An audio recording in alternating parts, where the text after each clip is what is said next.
the first thing I would say is, well, you should be afraid of taking risks and pursuing something meaningful. But you should be more afraid of staying where you are if it's making you miserable. It's like the first thing you want to do is dispense with the idea that you get to have any permanent security outside of your ability to contend and adapt. It's the same issue with children. It's like you're paying a price by sitting there being miserable. You might say, well, the devil I know is better than the one I don't. It's like, don't be so sure of that. The clock is ticking. Yeah, and if you're miserable in your job now and you change nothing, in 5 years you'll be much more miserable and you'll be a lot older. But isn't it a luxury to pursue what is meaningful? Our viewers have mortgages, they have children, they have payments and loans. It's a luxury to pursue because we lack the resources. Well, I don't remember now, I'm not talking about what makes you happy. It's a luxury to pursue what makes you happy. It's a moral obligation to pursue what you find meaningful. And that doesn't mean it's easy. It might require sacrifice. If you need to change your job too, let's say you have a family and children and a mortgage, you have responsibilities. You've already picked up those responsibilities. You don't just get to walk away scot-free and say, well, I don't like my job, I quit. That's no strategy. But what you might have to do is you think, well, this job is killing my soul. All right, so what do I have to do about that? Well, I have to look for another job. Well, no one wants to hire me. It's like, okay, maybe you need to educate yourself more. Maybe you need to update your curriculum vitae, your resume.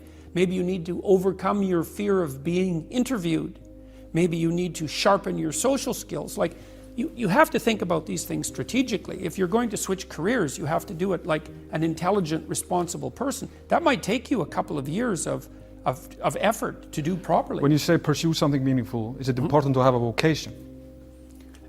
I think it's more important to have an ethos, an ethic. So I have a program, for example, called the Future Authoring Program, which is a writing program that enables people to develop a vision for their life and then to develop a strategy. And so it's based on the idea, imagine that, and it's an extension of the ideas in the book, or at least something along the same lines. The first thing that you want to do is figure out, imagine you were taking care of yourself, like you were someone you cared for, which is rule number 2, by the way, essentially. Then you should figure out, well, if you could have what you needed and wanted, what would it be? What sort of friends would you have? What would your family relationships look like? How would you conduct yourself with your children? How would you educate yourself?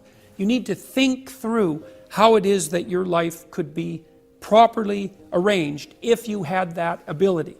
And then you can aim at that. And the funny thing is that if you do posit a goal of that sort and work towards it, you will move towards it. The goal will change because you'll learn things along the way. But I mean, I've dealt with hundreds of people in my clinical and consulting practice, and we set a goal, we develop a vision and work towards it, and things inevitably get better for people. So it's not a luxury, it's difficult. It's a moral responsibility, and it isn't happiness. It's not, the pursuit isn't for happiness. It's a moral responsibility to pursue what is meaningful. Absolutely. Yeah. So when if you watch yourself, you say, well, I had a particularly good day at work. And what does that mean? Well, it means that you lost your sense of time, right? Because when you're having not a good day at work, it's like, first it's 1 minute to 3, and then it's 45 seconds to 3, and then it's 30 seconds. That's what school was like for me. It was like, click. So funny, I went to my daughter's school. I used to get in trouble for talking all the time. Surprise, surprise. When I was a kid, and I was bored stiff in school, and so I would misbehave upon occasion, out of pure boredom. And about 21 years ago, I went to my daughter's school to sit for a class. It was about an hour long, and I was sitting there, and the teacher had all the kids on the floor and was having some of the kids read to the others, and some of the kids who were reading couldn't read at all. And I had exactly the same experience. I was sitting there, it was like being 7 years old again. I could see the clock going tick, tick. And I thought, if I was in this classroom for 3 days, I would misbehave. 40 years old, I would misbehave exactly like I did when I was 6. Well, that's no place to be, right? Because you don't want to be in a place that's stultifying. You don't want to be in a place where there's no challenge. You might even quit your job if there's no challenge. Say, well, that's a good job. It gives you security. And you think, God, I can't stand this. It's eating away at my soul. It's all security and no challenge. So why do you want to challenge? Because that's what you're built for. That's what you're built for. You're built to take on a maximal load, right? Because that's what strengthens you, and you need to be strong because life is extraordinarily difficult, and because the evil king is always whittling away at the structure of the state, and you have to be awake and sharp to stop that from happening so that you don't become corrupt, and so that your family doesn't become corrupt, and so that your state doesn't have to become corrupt. You have to have your eyes open and your wits sharp and your words at the ready, and you have to be educated, and you have to know about your history, and you have to know how to think, and you have to know how to read, and you have to know how to speak, and you have to know how to aim, and you have to be willing to hoist the troubles of the world up on your shoulders. And what's so interesting about that, so remarkable, and this is something that's really manifested itself to me as I've been doing these public lectures. I've been talking about responsibility to people, which doesn't seem to happen very often anymore, and the audiences are dead quiet. And I lay out this idea that life is tragedy tainted by malevolence, and everyone says, yeah, well, we always suspected that, but no one has ever said it quite so bluntly, and it's quite a relief to hear that I'm not the only person who has those suspicions. And then the second part of that is the better part, and it's the optimistic part, which is, despite the fact that life is a tragedy tainted by malevolence, at every level of existence, there's something about the human spirit that can thrive under precisely those conditions if we allow that to occur. Because as difficult as life is, and as horrible as we are, our capacity to deal with that catastrophe and to transcend that malevolent spirit is more powerful than that reality itself. And that's the fundamental issue. I think that's the fundamental issue of the Judeo-Christian ethic, with its emphasis on the divinity of the individual. As catastrophic as life is, and as malevolent as people can be, and that's malevolent beyond belief, fundamentally. A person has in spirit the nobility to set that right and to defeat evil.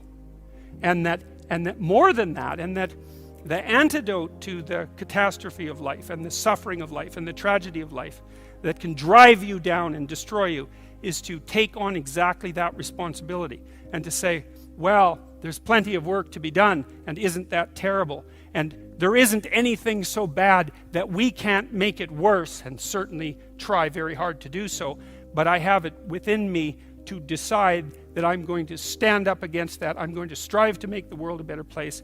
I'm going to strive to constrain the malevolence that's in my own heart, and to set my family straight, and to work despite my tragic lot for the betterment of everything that's in front of me. And the consequence of that, the immediate consequence of that, is that when you make the decision to take on all of that voluntarily, which is to stand up straight, by the way, with your shoulders back, to take on all that on voluntarily, as soon as you make that decision, then all the catastrophe justifies itself in the nobility of your striving. And that's what it means to be an individual. Thank you.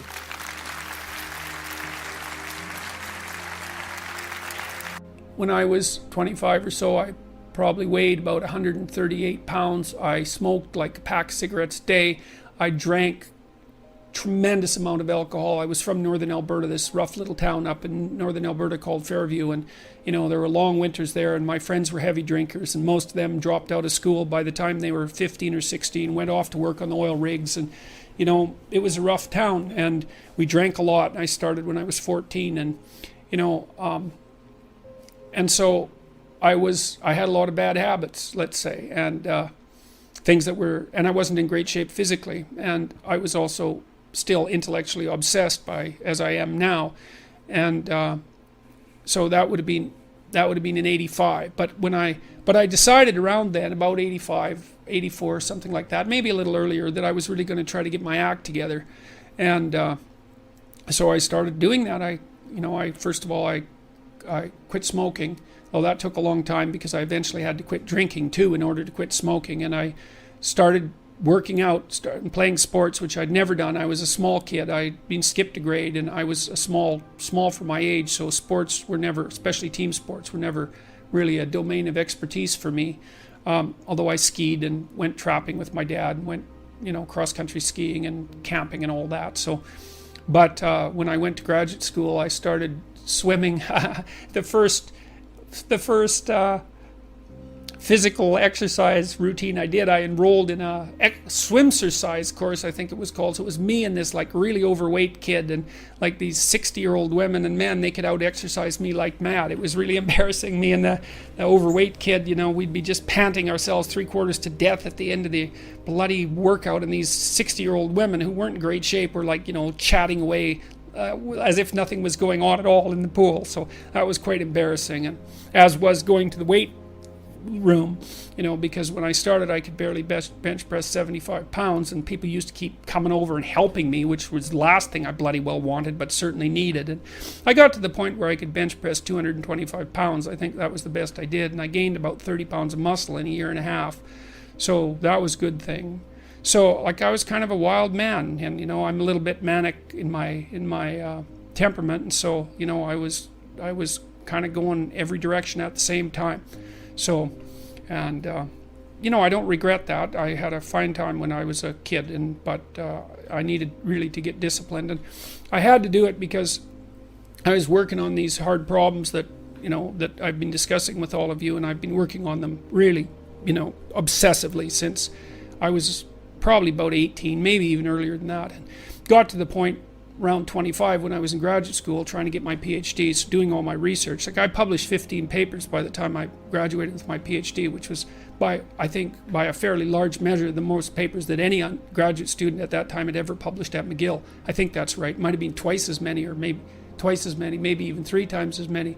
And at the same time I wrote Maps of Meaning, which was a terribly difficult thing to do, because I was writing about 3 hours a day doing that, and I couldn't do all that and continue with my misbehavior, my sort of what would you say, my hedonistic my massive hedonistic consumption of alcohol and all of that. I just couldn't keep it up, and also work seriously on the issues that were at hand. So I had to stop. That's a sacrifice. I had to stop messing about and straighten myself out. And I got married. Well, the woman who's my wife, Tammy, who I've known since she was 8 years old, she lived across the street from me in this little town called Fairview, and I was in love with her like the first time I saw her, which is quite the bloody thing. So that's worked out pretty well for me. But she came to live with me about the same time, and we decided jointly to get our act together, and we swore that we'd tell each other the truth, which I think she's actually done better than me. Like I don't think she's lied to me ever in our entire marriage, which is unbelievable, and it's been so useful because I can really tell her things and we can really talk. So I tell you, if you want to have a good relationship, man, you embed it in the truth, because if you don't embed it in the truth, you don't have a relationship. It's just lies. It's a tissue of lies, and it will dissolve in the chaos as soon as a crisis comes along. So the truth is a terrible thing, but not compared to falsehood. So all right, so let's look at the live chat here. You hear the egalitarian clarion call everywhere. Everything should be equal. Everything should be equally distributed. We should strive for equity. It's like wrong, especially if you're a conservative. Wrong. What we want are just hierarchies of competence. Not everyone's a neurosurgeon. If your father has a brain tumor, you probably want a hierarchy of competence for neurosurgeons, so you can pick the one that's the best, so that he might not die. That's what a hierarchy of competence is for. For the postmodernists, there's no hierarchy that isn't based on power. Well, because they think the world runs on power. And that's why they're willing to use power to get what they want, because it's the only thing they believe in. But a valid hierarchy of competence, it's God, we need those things, man. We need the best plumbers. We need the best contractors. We need the best carpenters. We need the best lecturers. There has to be a hierarchy of quality, and not only so that we know who the best are and can reward them properly, but so that we can reward them so they keep being the best. It's like, if you have a great educator, if you have a great leader, If you have a great thinker, you want to reward them so they keep thinking and they keep educating so they can tell you something. It's not a reward for their intrinsic being. It's a calculated move on your part to suck everything out of them that's valuable as fast as you can. That's what a hierarchy of competence is for. And the idea that hierarchies of competence don't exist it's so cynical. It's such a pathologically cynical idea. And it's actually quite patently untrue, because here's an interesting tidbit from the psychological literature. Let's say you want to determine what the best predictors are for lifetime success in a Western society. Well, what would you hope for? How about intelligence? There'd be a good one. Let's hope the smart people occupy more positions of complexity, right? Because they're smarter. Would you want it any other way? Okay, and that's great. The number one predictor of accomplishment in Western societies is intelligence. So that means the system works. What's the number two predictor? Conscientiousness. Well, what's that? It's a trait marker for hard work. So who gets ahead? Smart people who work hard. Now, that doesn't account for every bit of the difference between people in terms of their hierarchical structure, because hierarchies aren't perfect. They're corrupt. People get to the top sometimes because they're psychopathic, although, believe me, a hell of a lot less than you think. Because a psychopath has to keep moving from place to place, because once he reveals himself as deceitful and untrustworthy, he has to go find new suckers to fleece. So the idea that, there's no distinction between a CEO and a psychopath, it's like, that's only made by someone who A, knows nothing about psychopaths, B, knows nothing about CEOs, and C, has something fundamental against the entire capitalist structure, because it's simply not true. Corrupt, sometimes, greedy, sometimes, short-sighted, sometimes running companies that are doing their best to auger themselves into the ground, and so, it's bad people running a dying organization. But generally speaking, it's not the case. Our hierarchies of competence are reasonably functional, and not only are they functional, they're valuable. We need to know who the competent people are, and we need to reward them. And even more importantly, we need to tell young people, hey, there's some hierarchies of competence out there. Like 1,000 of them. Go be a plumber, man, but be a good one, Be an honest one. I had a plumber once, It was the night before we were putting drywall in our house. We were redoing a house, and he had put in all the plastic piping, and I was going to test the joints. They're supposed to be glued together with this pipe glue, right? And I told him I had to test the joints, and he said, well, you don't have to test my joints, they never leak. And I thought, yeah, that's okay. How about if I test them? So I went up on the 3rd floor and filled the pipes with water, capping them in the basement like you're supposed to. And like half an hour later, I had 2 inches of water in the basement. There were 30 leaking joints. And that was the night before the drywallers were supposed to show up. So he wasn't particularly competent. That's the point of that story. But even more so, he had put a bunch of the plastic pipe outside where the drywall would be, so it would have been sticking through the wall. So I spent a frenetic night, sawing through plastic pipe and re-gluing joints so that the drywallers could come in. What's the point? If you're going to be a plumber, man, be a good plumber, because otherwise all you do is go out there and cause trouble. And we don't need people to cause more trouble. We need people to solve problems. And so you can be a tradesman, and you can make a lot of money as a tradesperson. It's a bloody, reliable, honorable, forthright, productive way of making a living. And there is a hell of a lot of difference between a working man who knows what he's doing and one who doesn't, both in terms of skill and ethics, right? And you work with someone who knows what they're doing, it's a bloody pleasure. They tell you what they're going to do, they tell you how much it will cost, they go and do it, it works, and you pay them. Perfect. Everyone's happy. And that's what happens when you have genuine hierarchies of competence. And so you listen to these panderers of egalitarianism and equity, and they fail to recognize completely that there are differences in rank between people. It's not such a terrible thing, man. Maybe you wouldn't be a great lawyer. Like, it's certainly possible. Most people aren't. But that doesn't mean there isn't something you could be great at. There's lots of hierarchies to attempt to climb, and if you fail in one, go try in another. But the point is, you're still trying to aim for the top, and what the hell are you going to do if you don't try to aim for the top? Flap about uselessly and whine about your life? It's not helpful. It'll just make you miserable. You're not reliable to anyone. You can't help out in a crisis. It's like, so you tell young people, and this is another message for conservatives, like, I don't care what you're going to do, but go out there and make something of yourself for God's sake. Be an honest person and work and get to the top of whatever it is that you want to get to the top of.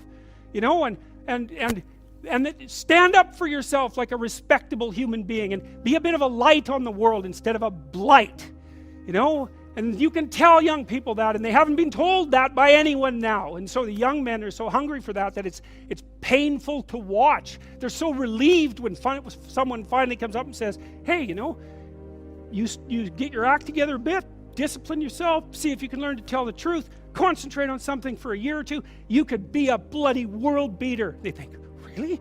That's possible? Wow, that would be interesting. That might make life worth living. It's like, yeah, it might. So why don't you go do it? That's what the damn universities were supposed to be teaching people, and they've forgotten that.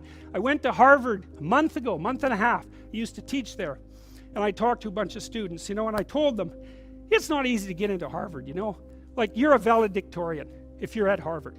And not only are you a valedictorian, you're way better than most people at least 2 other things, or you don't get in. And so, like, it's, I don't know what the acceptance rate is, like 5%, and believe me, not everybody applies, so it's a very selective school. And so why am I saying that? It's like, these are high quality kids.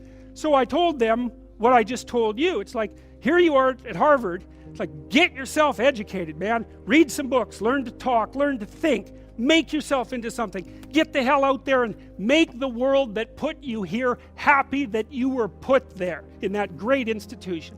You know, and they came up to me afterwards and said, God, I wish someone would have told us that when we were in our first year. It's like, Jesus, why didn't someone tell them that? For God's sake, it's supposed to be the greatest university in the world. Is it so difficult to figure that out?